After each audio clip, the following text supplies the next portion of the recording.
Well, today, church, we're going to start a three-part series as we look at the life of Jacob. And if you don't know anything about Jacob, well, we'll start to kind of break down a little bit of who he is. But just so you know, right from the get-go, he wasn't a very nice guy. And his story is like most of our stories. He's going to move from a sinner who will always sin to a seeker who is trying to figure out who God is, to a saint who still struggles and yet is trusting God with it all, as we just sang. And so I just want to show you a few of the key events in the life of Jacob's story. We're not going to look at all these really in depth, and we're going to kind of be going through the scriptures fairly quickly. So I would encourage you today or tomorrow, we're going to be in Genesis 25 to 28, and I'm going to read little portions of those stories. But if you go and read the rest of it yourself, Genesis is the first book of the Bible, you'll see kind of all of that story play out, the deception especially, and the brokenness. So at his birth, just want to go back for a second, Chin, he grasps his twin brother Esau's heel, and at that his name is given. We'll read that in a moment. His birthright, he gains what is his brother's through deception. There's this flight in Jacob's ladder, and that's kind of where we'll close today, where he has a vision of a stairway reaching from heaven down to earth. And then there's life with his uncle Laban, and there's going to be trickery and family discord. He's going to have 4 marriages. And we're not saying we're for that in the church. But this is what I love about the scriptures. They don't get rid of those embarrassing details. They let us see the brokenness in the story. He's going to have 13 children, 1 daughter, 12 sons, and that will come up in a couple weeks. He's going to wrestle with God, and that's going to give him a new name, and that encounter with God is going to change Jacob forever. And he's going to become, I'm not going to tell you his name, but you probably already know it, which is going to equal a transformation in his life when God breaks down that wall between him and God. And then there's going to be reconciliation with Esau, and that transformation is going to lead to reunion, forgiveness, and reconciliation. And finally, in the story, we're not really going to go into it, but in Egypt, his children are going to be there, and there's going to be family discord. One of the sons is going to kind of play a trick on his father and his other brothers. But in it, we're going to see that the inherited family traits and curses will lead to conflict, slavery. There's going to be a drought in the middle, but God is going to keep his blessings given first to Jacob's grandfather, Abraham. So that's the overarching story of his life. Let's kind of start to get into some of the nitty-gritty details. So we pick up in our story, and we'll go to that scripture in a second. And Jacob isn't born yet. And his parents are struggling to have a child. And they don't know what to do with that. So in prayer, they turn to God, and God, we don't know what to do with this. Please help us have a child. And they're heartbroken, and they're struggling. And they're just like, God, please meet us in the midst of this. And so Jacob, just so from the beginning, we're going to find out, was born at a prayer, and he will be destined to greatness. And so in Genesis chapter 25, here's how the story starts to play out. So Isaac prayed to the Lord. So Isaac is his dad. Rebekah is his mother. Isaac prayed to the Lord on behalf of his wife because she was childless. And the Lord was receptive to his prayer, and his wife Rebekah conceived. But the children inside her struggle with each other. So right from the beginning, there's going to be this wall between the 2 brothers. I wish that was flat and you couldn't see through it, but you can. And she said, why is this happening to me? Why, my God, why? Why have you forsaken me? And so she went to inquire of the Lord, and the Lord said to her, well, here's what's going to happen to you, Rebekah, and to your family. 2 nations are in your womb, and 2 peoples will come from you, and they're going to be separated. One people will be stronger than the other, just like I'm stronger than my brothers. I wish my brothers were watching, but I don't think they watch me online. And the older will serve the younger. And so just so we know, here, oh yeah, you can go to that. And so when the time came to give birth, there were indeed twins in her womb. Yay! Anyone have twins here? Oh, I know Michael does. What a great blessing when they first come out. And the first one came out red-looking, covered with hair, like a fur coat, and they named him Esau. If you've ever seen me without a shirt, which you won't, maybe I'm Esau. Okay. After this, his brother came out grasping Esau's heel with his hand, so he was named? Can't hear you. Jacob. And Isaac was 60 years old. Oh my goodness, I thought I was old at whatever I am, 40, when I was 46 and I had a baby, when they were born. And so as the story starts to kind of come along, here's what Jacob's name means according to my research this week. And just so you know, I preached this series a number of years ago as well, but it's been changed.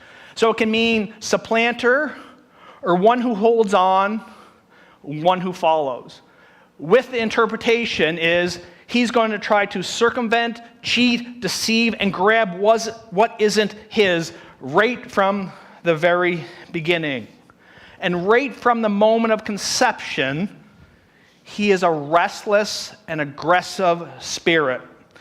And yet God knows the gritty details of who Jacob is, the sinner and saint to be. There's going to be great blessings that will come, but first there's going to be intrigue. So here's how the story plays out. One day his older brother Esau comes along, and Esau has been starving, and he's hungry, and he doesn't know what to do with it. And so Jacob, who's already this kind of deceiver, says, how can I get ahead of my brother and grab a hold of what is his?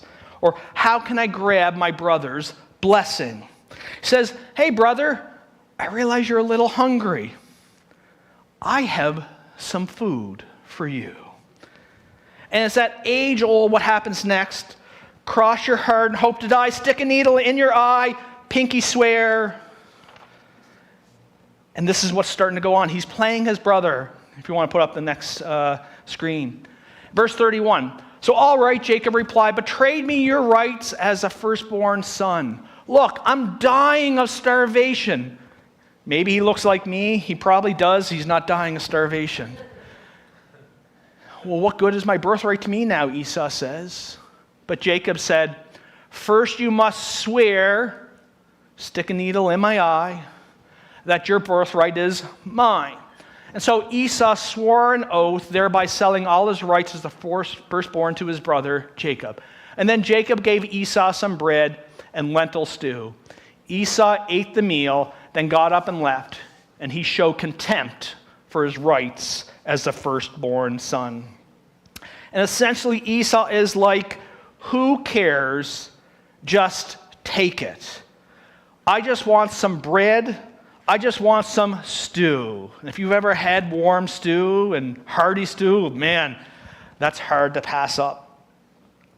And Esau, who's very resourceful, who's very independent, sells his birthright for a stew. Can you imagine? Which starts to sow the seeds of contempt. And a wall starts to be built between the brothers.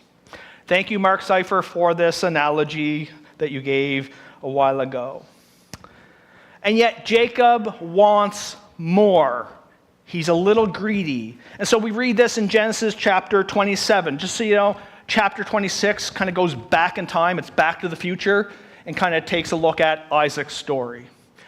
But Isaac said, your brother was here. I encourage you to go and read the rest of the story.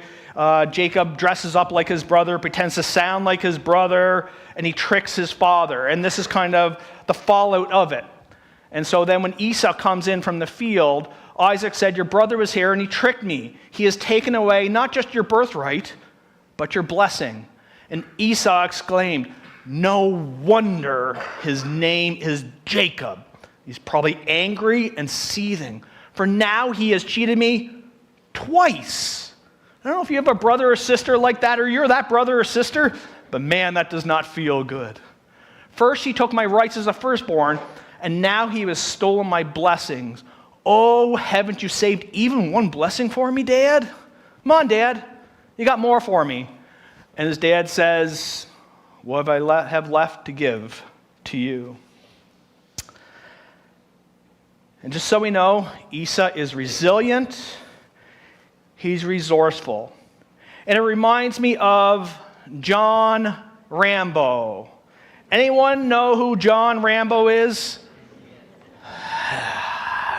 I love 80s action movies.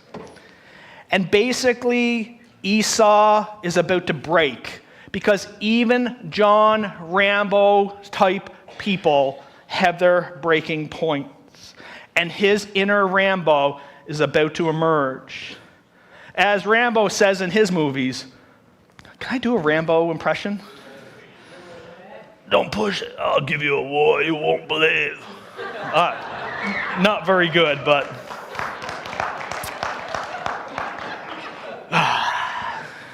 Verse 41. But here's the fallout. And Esau wept bitterly and held a grudge against Jacob. This darn wall is already up.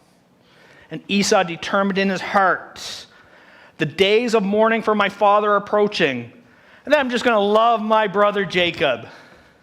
You know what the scriptures actually say?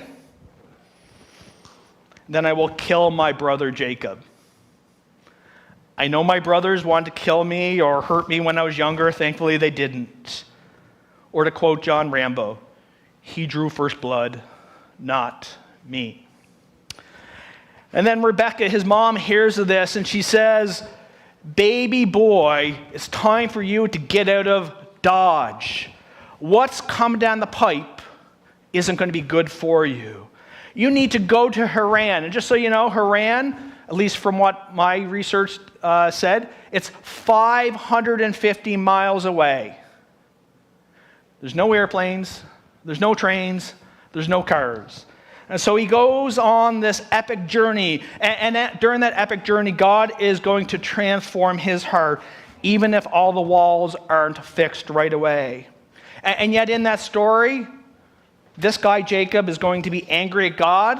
He's going to try and run away from God. But God is going to get his attention in the middle of the mess of his life, in the middle of the strain and conflict.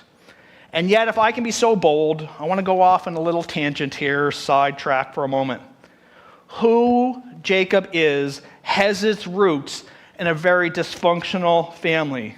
For instance, Isaac, his papa, was emotionally distant and far away. His mother, Rebecca, is a helicopter parent. You've heard of that term? You know what that means. She's overbearing and conniving. If you're a helicopter parent, I'm not saying that about you, just so you know. Abraham, his grandfather, was motivated by fear and deceit and impatience in all the maneuverings he does. Sarah, his grandmother, was motivated by doubt, jealousy, and skepticism. See, there's this popular saying that I've heard from a guy named Pete Scazzaro, and it goes like this. Jesus may be in your heart, but grandpa is in your bones. In essence, Jesus may be here, but the way we grew up influences a lot of the decisions that we make. And family is deeply in Jacob's bones. There's going to be lots of flaws that we will see, and we already have. In fact, it's going to take decades for God to penetrate through joint and marrow of Jacob's life. First, he's going to need to know God so that he can then find his true self.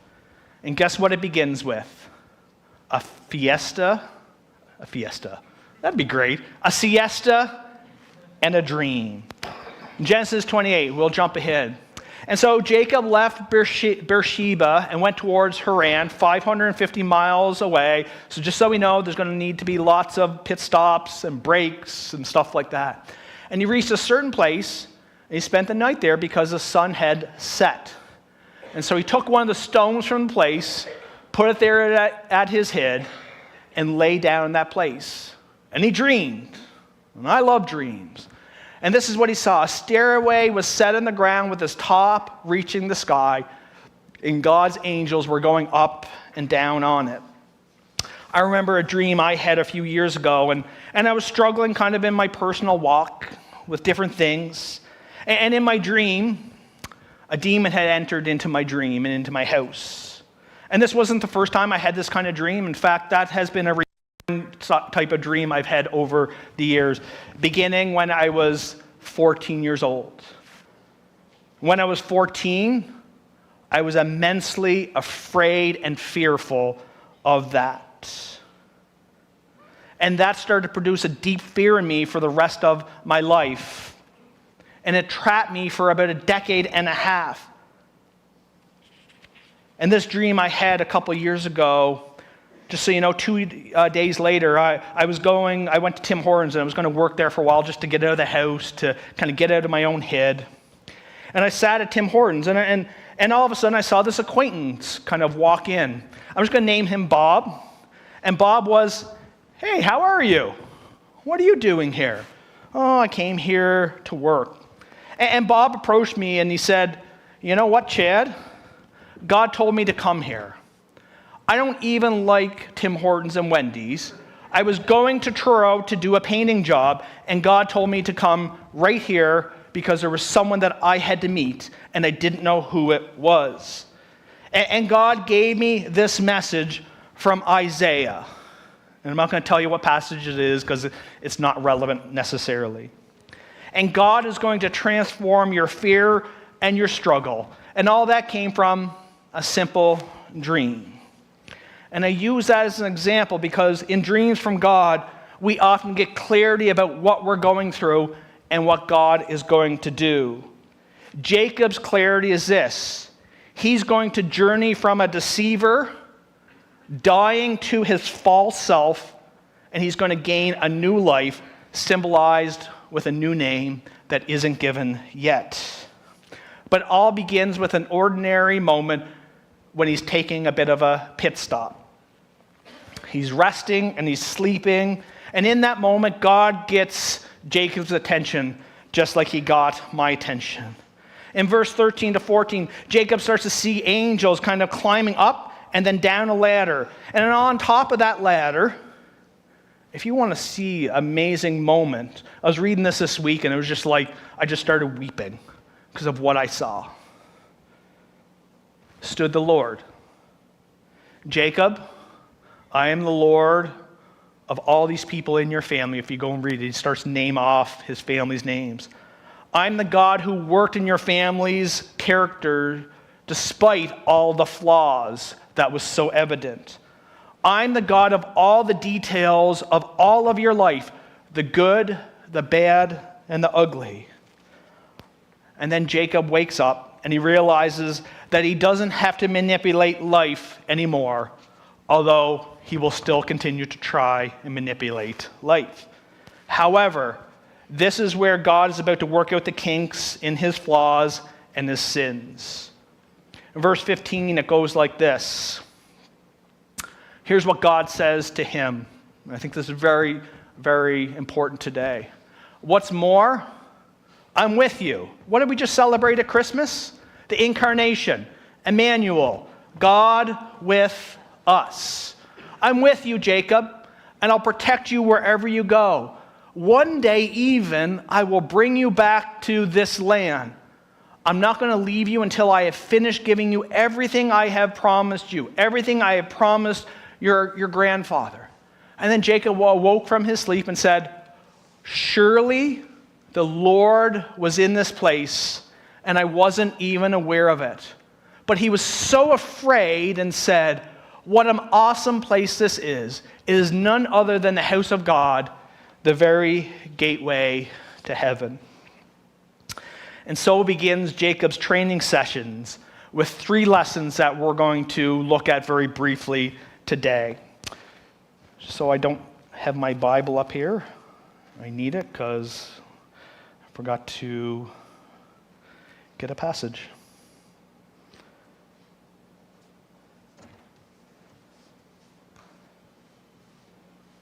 How you guys doing today? A little bit of a break in the service? Okay. So here's the first lesson that we're going to get from this story today. Sometimes we just need to get still and wait upon the Lord. But if you're like me, waiting and getting still is tough. See, in the scriptures, when people of God have to get still and wait, it produces all kinds of various emotions and reactions in the people. I encourage you to go and see Moses. What happens when he has to get still? Job, when Job has to get still. Jonah, when he has to get still. Ruth, when she has to get still. Or Lamentations, which is Jeremiah, David, Esther. Judas produces a particular emotion when he has to trust God. And finally, Peter. But in truth, if you're like me, you've seen me this morning, I hate being still. You know what? If I got important work to do, what I will do first? I will do laundry. I hate laundry. But if I have to get still, especially with God, I will go and do laundry first. And yet, over 45 times in the Bible, God invites the people of God to be still and to wait upon him. So we know Jacob is a bit of a control freak, but in this moment, he takes upon intentional inactivity, where God essentially makes this promise to him: I am going to change your trajectory from this point forward. As for us, often our default position is that when nothing happens, we grab for some solution instead of letting God bring the solution forward. Which is why waiting feels like an act of revolution or defiance.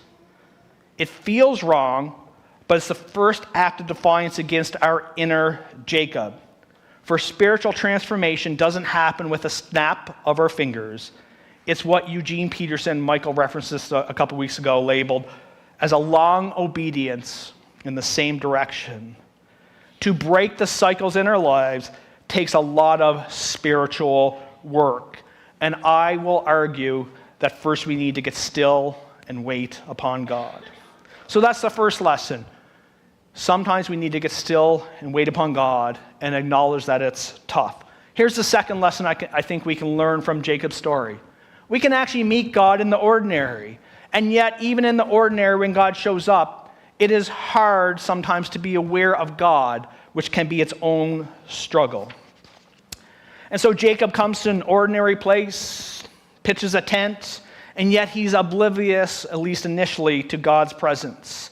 And yet he says, the Lord was in this place, and I was unaware of it. Which is why he renames the unnamed place Bethel. And yet, I'll speak for myself, we can miss God too. Sometimes we miss God because we're so busy focusing on other things. Ever been there, church? Sometimes we are unwilling to wait because we don't hear from God in the manner we desire, and we simply move on. Ever been there, church? Yeah, I have. Sometimes life becomes difficult and uncomfortable, and we wallow in the pain, and we don't push past the wall so that God can birth something new in us. So how does God meet us in the ordinary parts of our life? Well, I'd like to highlight two this morning. Well, God can come to us in difficult times, like in Jacob's life, in the failure of life, where we might be standing at the gate of heaven and be unaware of it. It might be in a hospital, a funeral, a counseling session, where God gets our attention and starts to reveal something profound and gives great clarity or comfort. But those are often painful lessons, and we're going to delve into that in the next 2 weeks. God can also come in our emotions, anger, depression, sadness. Trust me, he can. On retreat a few years ago, I was dealing with a lot of lament. As a pastor, we bury too many people. And it was really eating at my core soul. And I was angry at God. I was sad. I didn't know what to deal with it. And I remember going to this little retreat center down in Antigonish. And one night in particular, I raged at God. And I started writing down my journal. Here's everything I'm angry at you for, God. Here's everything I'm sad at in my life, God. And I wept, and I wept. I didn't destroy the retreat center. but it was a place where God met me in what I would label what I felt like the unfairness of life. And so he met me in those emotions and started to transform that part of my life. Lesson number 3. We should take time to see God's splendor and be moved to worship. See, even while Jacob is on the run, he sees this ladder to God's house, and God's awesomeness is almost too much for him to behold. And just as I might plant a tree or scatter ashes to remember a love-lost one, Jacob in verse 18:21 sets up a pillar or an altar. And he sets up this altar because it denoted something truly significant happened. Just so you know, if you ever get a chance to go to Israel, everywhere an ancient church was set up was because something significant happened there. And the church community said, we need to have a church here because God did something really, really powerful. However, this wasn't a loss so much to speak of, but this was that God spoke to him. See, it's true that Grandpa was in his bones, but God was about to change Jacob forever, which is why the goal of discipleship is to allow Jesus more and more to get into our bones and to transform us into his image. Of course, if you go to just at the beginning of Jesus' own ministry, he actually references Jacob's ladder in John chapter 1, verse 51. And so Nathanael's been asking him questions, and Jesus has kind of come into Nathanael's life. And he said, I don't know what to do with this, but Jesus says, you're going to see greater things than these. Truly, truly, I say to you, you will see heaven opened and the angels of God ascending and descending on the Son of God. In the Logos Bible software, commentators believe Jesus is saying 3 things here that I think applies to our passage today. On the ladder that will elevate fallen humanity, you can go and see John 3:17. So on the ladder that will elevate, I am the mediator that Jacob met at Bethel that will be your mediator. 1 Timothy 2:5, John 14:6. And I am the fulfillment of all of God's promises that Jacob saw and that Abraham saw and that others were seeing. And Paul picks up this in Romans chapter 9, verse 10 to 13. And so Jesus is actually giving 3 claims and 3 beautiful truths. And I'm going to end there because I think this sets up a great time to come and meet God in the act of communion.